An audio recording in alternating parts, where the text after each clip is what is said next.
99. Use it wisely.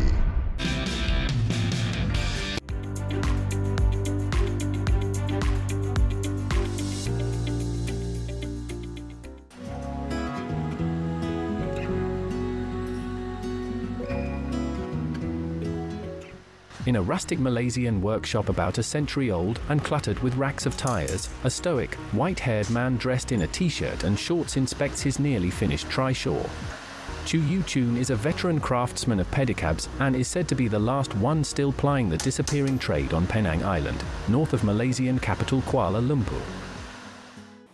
I make the new one and the last one. If repair, and I got normally repair bicycle shop also can repair. The change tire, change the spare part can repair one. Only make the new one difficult. Trishaws, or pedal-driven taxis, were once common in Malaysia and elsewhere in the region. Their popularity has declined as modern transport systems were built in tandem with the region's economic development. But he intends to retire in a few years. So I plan 4 years I pension.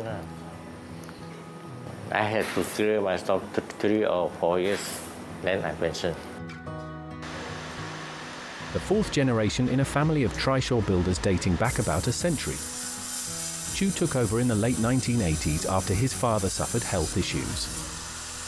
As there is hardly any interest in using them for actual transport, Chu's finished orders end up as decorations or collectibles.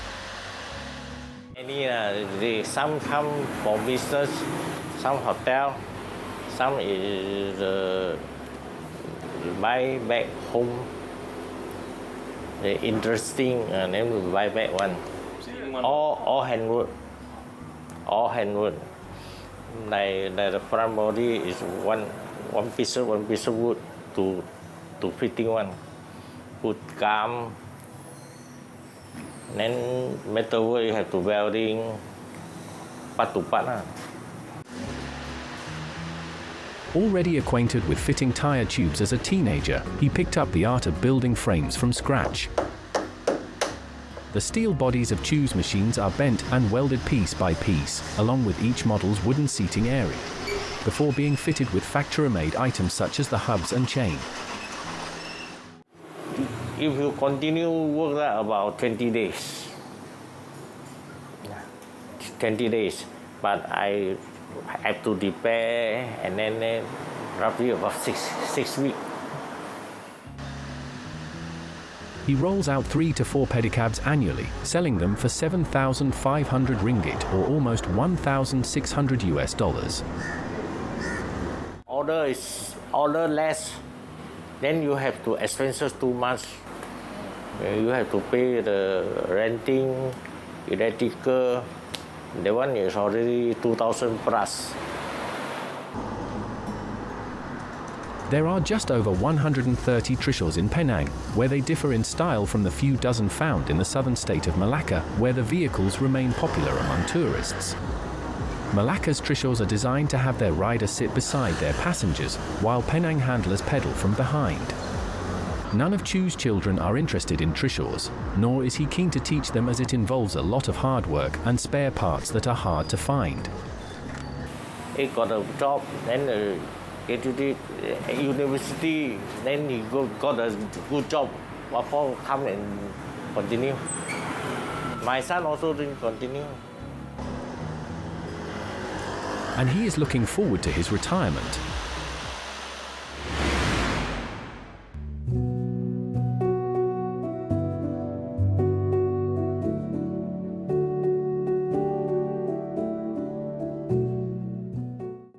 Researchers and wildlife activists fear rising sea and surface temperatures due to climate change could jeopardize efforts to protect already endangered sea turtles in Malaysia.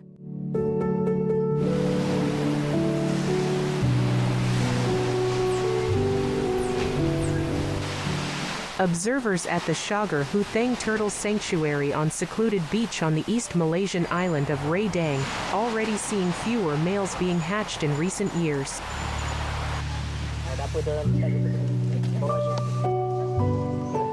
A group of volunteers carefully dig into the sand.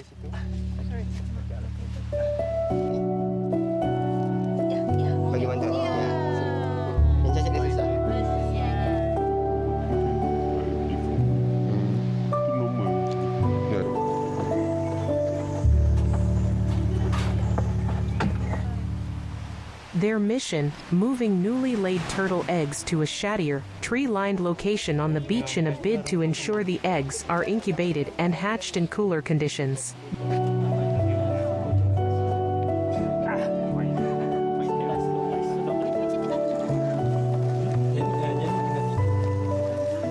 我们自己本身呢，都会觉得那个在太阳底下晒得蛮热，但是我们我们都会尽量说让那些巢穴是在那个树荫底下，这样子去确保它的温度是在阴凉的地方，也确保它不要曝晒这样子。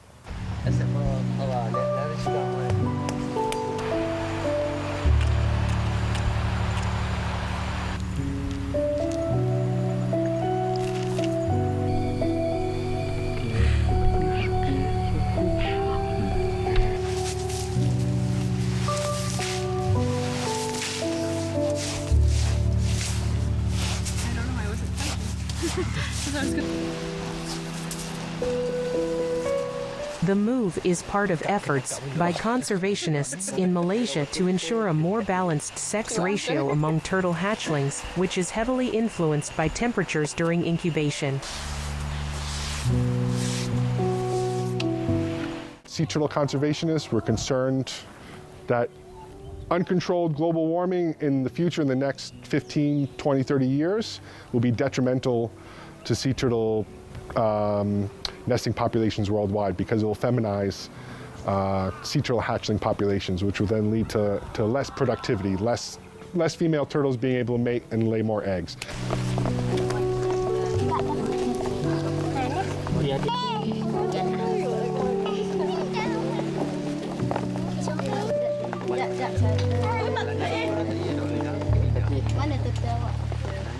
We hypothesize is about 29.1 degrees Celsius is our pivotal temperature point, so what would produce a 50-50 male-female sex ratio. So understanding that basically is such a very small span, a very small range of degrees. Basically 28 to 30 degrees Celsius is where we have a mixed sex ratio. Anywhere over 30 degrees Celsius of an average incubation temperature is going to push you into 100% female biased hatchling production. And anywhere closer to 28 and under, you're going to have the opposite effect of a male biased.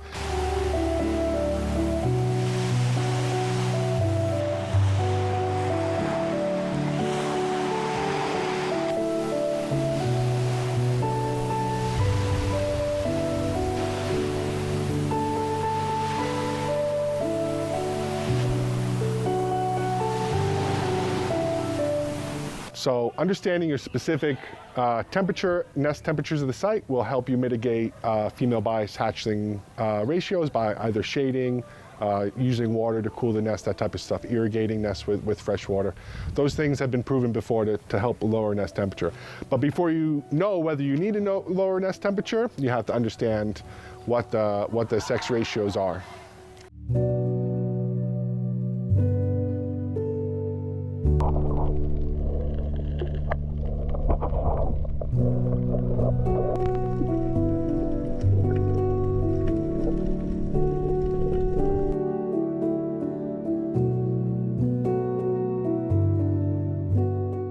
Jika kita mengeramkan telur penyu di dalam satu inkubator khas, sebenarnya dia akan mengganggu kefahaman penyu tersebut mengenai medan magnet bumi ketika itu. Dan kita risaukan jika kita menghasilkan induk-induk penyu ini, jika kita lepaskan di lautan, mereka akan kehilangan arah dan mereka tidak tahu mahu berenang ke mana, dan sudah tentu mereka tidak akan kembali semula bersarang setelah mereka matang di negeri Terengganu ini, sebab mereka tidak belajar tentang arah tersebut. More convergent over this region. So of course moisture still converge during El Nino time. This minus this one, what we get is this figure telling less. Right, so if you take the differences, we get something like this blue color. Meaning when El Nino occurs, this trade wind will get weakened, meaning less moisture will be transported to our region. In some severe situation, this trade wind, the direction will get reversed, meaning instead of bringing moisture to our region, it took away our moisture and bring it to the Pacific Ocean. So when we have this moisture reduced, rain will less likely to form and we have fewer clouds in our sky. So this will cause us to have a hotter and drier weather.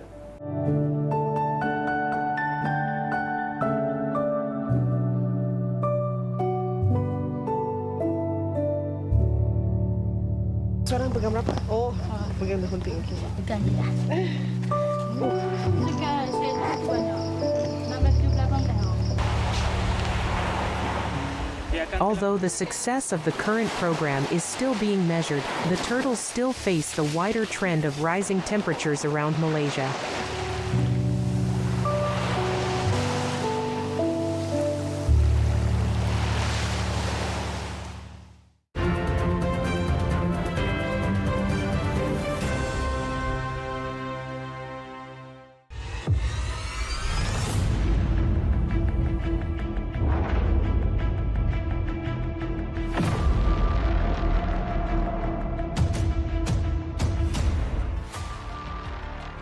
The number of malicious and false statements spread by SMS or social media platforms have become too widespread.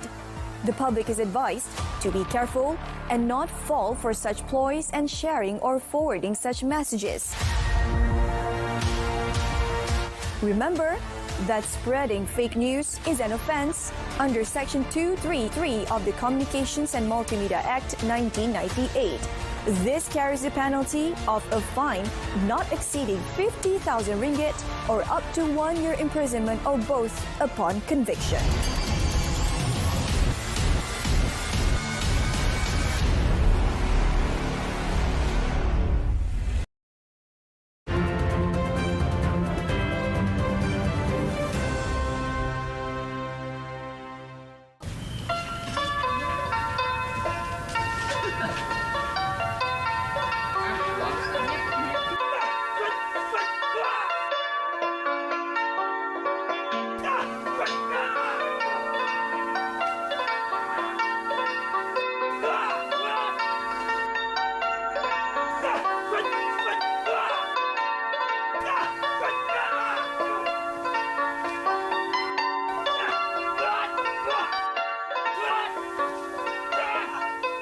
In a small Cambodian town near the banks of the Mekong River, law student Owen Bunthav tenses his slender torso and steels himself for an elbow strike to his head.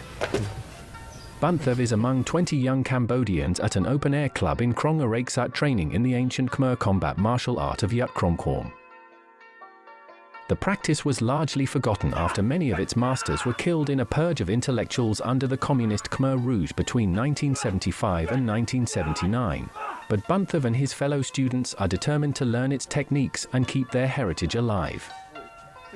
For the students, who wear headbands and arm ties, the training includes learning to launch knockout blows with fists, high-powered precision kicks and rapid elbow and knee strikes. Stick, sword and spear fighting are also on the curriculum.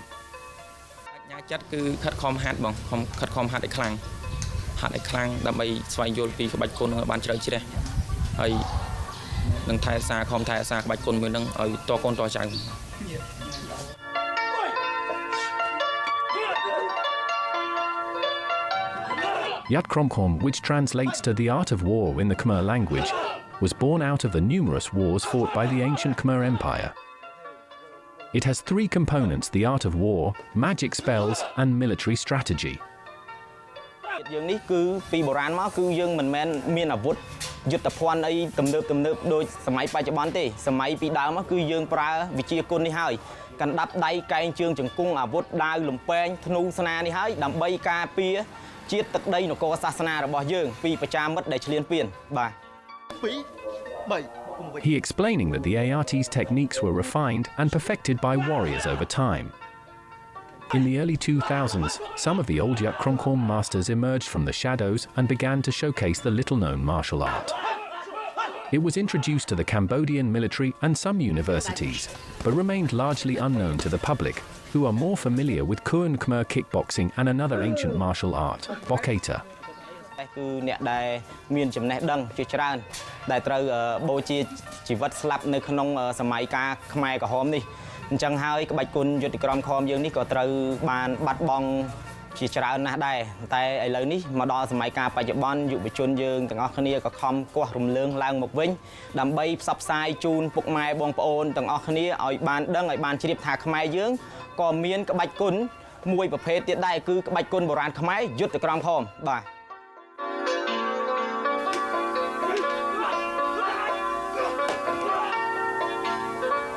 Student Mao Reader, 18, who has trained for around 2 years, hopes to use her skills to protect herself from bad people. ហើយខ្ញុំក៏បានដឹងថាក្បាច់គុណហ្នឹងក៏ជាក្បាច់គុណបុរាណខ្មែរចំណាស់មួយអញ្ចឹងខ្ញុំក៏ចង់ហាត់ឲ្យខ្លាំងដើម្បីយកទៅអភិរក្សវប្បធម៌ហើយចេញសម្ដែងឲ្យគេឃើញឲ្យកាន់តែច្រើន She also appealing to young people, especially girls, to take it up. ខ្ញុំសូមសំណូមពរឲ្យយុវជនយុវនារីចូលរួមហ្វឹកហាត់ក្បាច់គុណយុទ្ធក្រមខមឲ្យបានច្រើនគ្នាដើម្បីជួយផ្សព្វផ្សាយពីវប្បធម៌យើងឲ្យបានទូលំទូលាយជាងនេះ At the club, Bunthav's opponent darts forward and in one swift, simultaneous movement, hops up and lands a ruthless mock strike. ក្នុងកម្មវិធីវិយុទ្ធបើសិនជាយើងចូលវិយុទ្ធក្បាច់គូកែងហ្នឹងគឺជាក្បាច់សម្លាប់មួយដ៏យើងរំសាហាវបងប្អូន Bunthav, who is in his 3rd year of his legal studies, has been practicing Yukkromkorm for only 2 months, but the training has already helped to reduce his stress levels and made him healthier.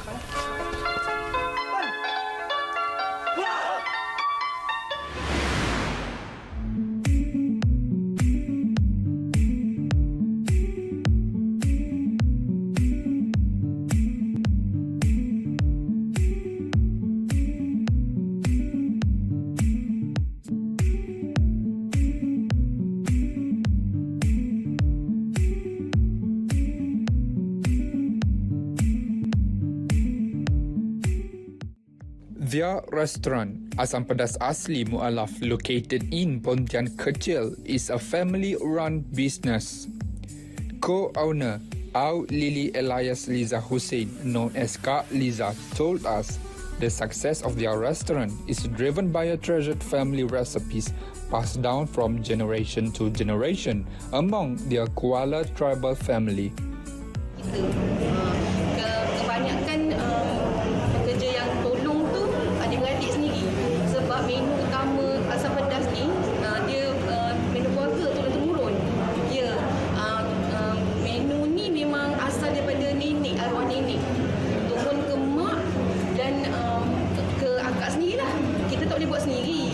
Jadi dia lebih banyak membantu lah macam adik-adik ipar, staf-staf kita yang banyak membantu kita buat itu semua. Memang staf kita memang banyak menolong membantu kita untuk siapkan lada yang kita buat ni. Their restaurant has become a must-visit destination for travelers from Singapore and Indonesia, inspiring them to create their own Asam Pedas-based products. Kak Liza and her siblings come from a fishing family in Seri Mahkota Orang Asli village near Jalan Parit Ibrahim, Pontian.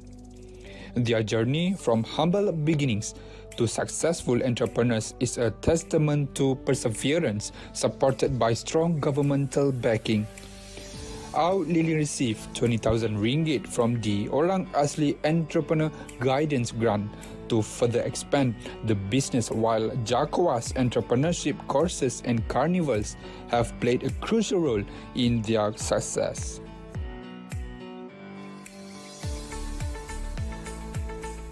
Dan terima kasih banyak-banyak kepada pihak Jabatan Orang Asli yang banyak membantu kita dalam memperkenalkan kita ke mata masyarakat luar lah. Contohnya macam mereka adakan karnival setiap tahun tanpa mengira yang kita ni daripada ceruk mana kebanyakan orang asli kan duduk di pinggir hutan, di pinggir sungai.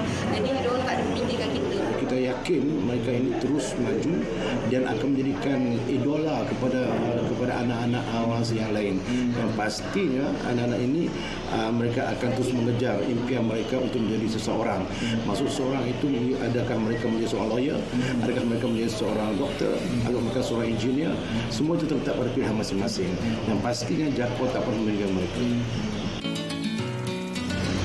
Unwavering support for this indigenous group can significantly enhance their standard of living and overall well-being.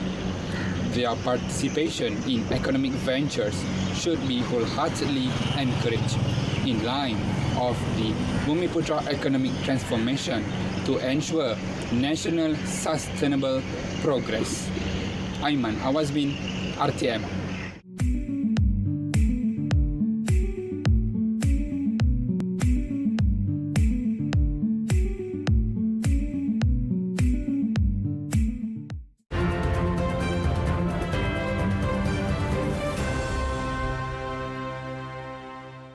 Every single one of us is a content creator and content consumer. For the last 20 years, the Content Forum has focused on creating safer digital spaces and more inclusive content for all Malaysians. To aid this mission, we are launching a nationwide public consultation exercise and need your help. We want your feedback on the newly proposed revisions to the Malaysian Communications and Multimedia Content Code.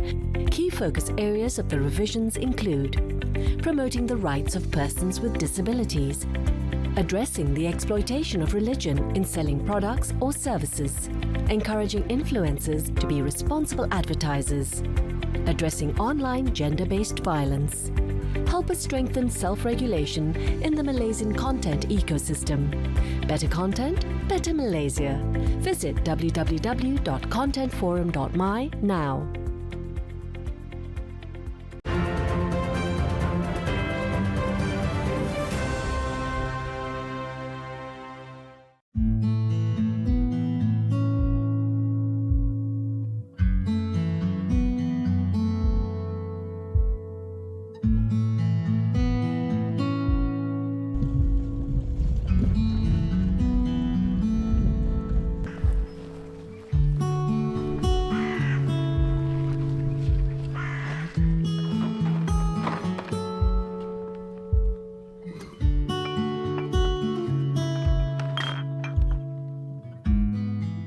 Illegal dumping is a common problem. The deadly waste can blow into pastoral lands where it is eaten by livestock.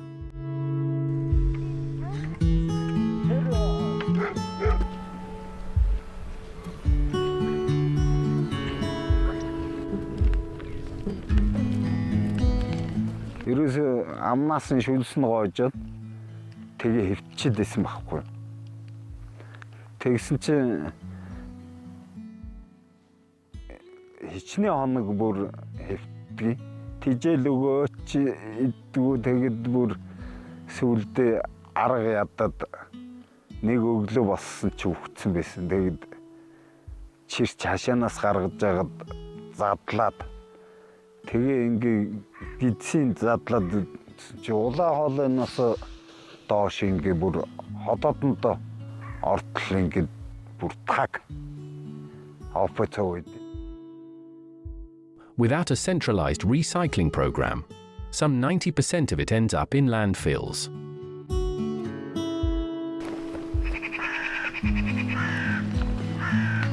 Хөөгүй ер нь бол энэ улсууд чинь тэгээд өнөөдрөөр амьдардаг улсууд их ба шүү дээ. Тэгээд эн чинь дараа нь ямар хор уршигтай вэ? Тим юм ерөөсө бодож сэтгэхгүй. Яг өнөөдөр хэрэглээд дуслаа хаялаа. Тэгээ байж л байдаг байгаль дээр тэгээд тэр чи хичнээн удаан жил амьдрах үед чи хэцүү шүү дээ. Since 2018, local NGO Ecosum has organized one of the area's first recycling facilities, encouraging herders and others to pick up local waste and bring it to them for processing.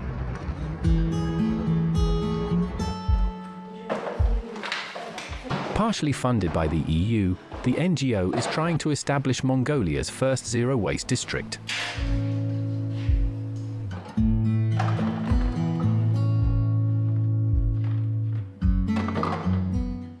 хог зөв ангил цайлуудыг очиж авах жишээ нэ тийм ээ.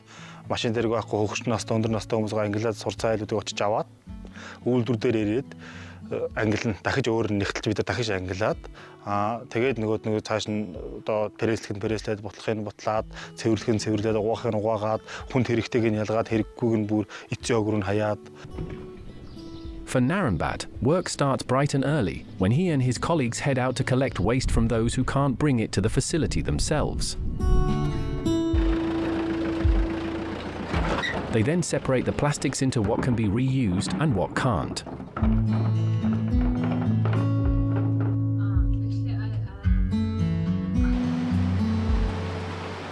The plastic is then pressed into 1-ton cubes, placed on a truck and sent to the capital Ulaanbaatar for processing.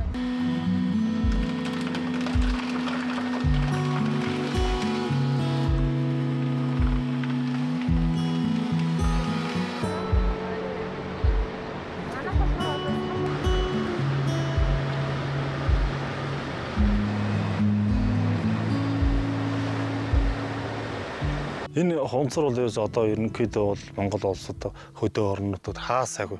Одоо бэлчээрийн мал аж ахуйнд одоо хөдөө хээрээр одоо энэ хонцор чинь бол асар их болцсон.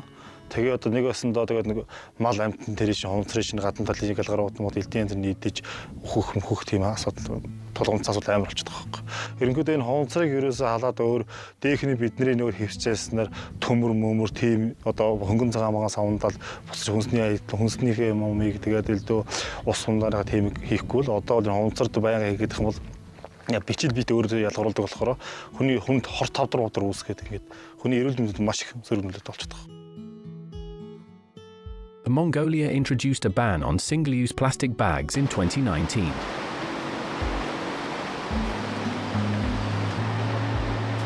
But it remains one of the world's top per capita producers of plastic waste.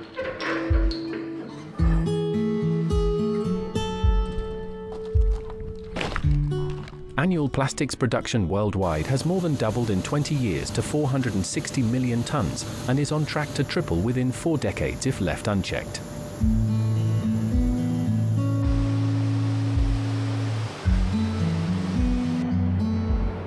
For Mongolian herder, individual habits need to change.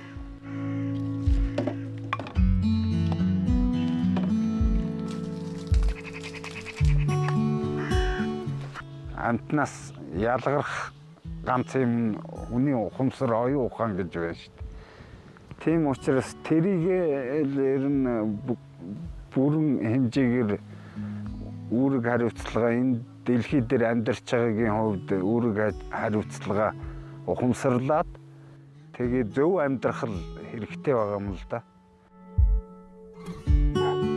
For Bartmonk said he felt everyone needed to play a role in helping make Earth a better place.